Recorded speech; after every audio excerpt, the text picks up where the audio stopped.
السلام علیکم فرینڈس، آج کا میرا ٹاپک ہے حابیل اور قابیل۔ تاریخ کی علماء کا بیان ہے کہ حضرت حوا رضی اللہ تعالی عنہا کے ہر حمل میں ایک لڑکا اور ایک لڑکی پیدا ہوتے تھے، اور ایک حمل کے لڑکے کا دوسرے حمل کی لڑکی کے ساتھ نکاح کیا جاتا تھا۔ اور چونکہ انسان صرف حضرت آدم علیہ السلام کے اولاد میں منحصر تھے تو آپس میں نکاح کرنے کے علاوہ اور کوئی صورت ہی نہ تھی۔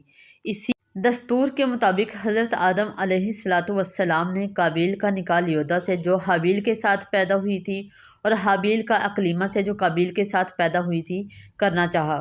قابیل اس پر راضی نہ ہوا، اور چونکہ اقلیمہ زیادہ خوبصورت تھی اس لیے اس کا طلبگار ہوا۔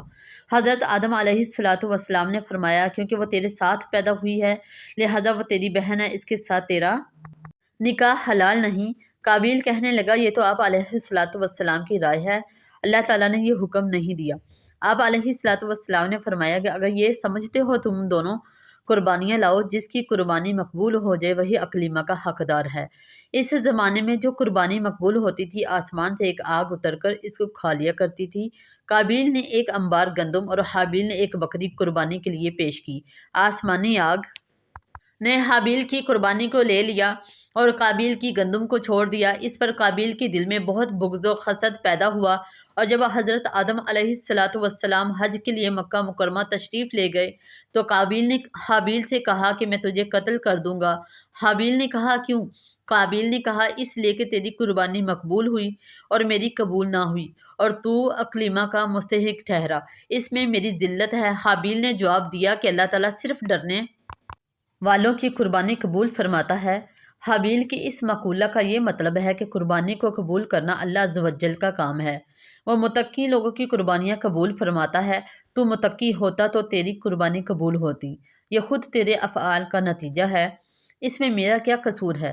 اگر تو مجھے قتل کرنے کے لیے میری طرف اپنا ہاتھ بڑھائے گا تو میں تجھے قتل کرنے کے لیے اپنا ہاتھ تیری طرف نہیں بڑھاؤں گا، کیونکہ میں نہیں چاہتا کہ میری طرف سے ابتدا ہو، حالانکہ میں تجھ سے قوی و توانا ہوں، یہ صرف اسی لیے کہ میں اللہ عز و جل سے ڈرتا ہوں، اور میں یہ چاہتا ہوں کہ میرا یعنی میرے قتل کرنے کا گناہ اور تیرا گناہ یعنی جو اس سے پہلے تو نے کیا کہ والد کی نافرمانی کی، حسد کیا اور خدائی فیصلے کو نہ مانا، یہ دونوں قسم کے گناہ تیرے اوپر ہی پڑ جائیں تو دوزخی ہو جائے۔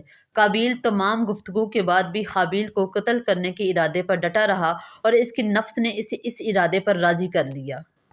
چنانچہ قابیل نے حابیل کو کسی طریقے سے قتل کر دیا، لیکن پھر حیران ہوا کہ اس لاش کو کیا کرے، کیونکہ اس وقت تک کوئی انسان مرا ہی نہیں تھا۔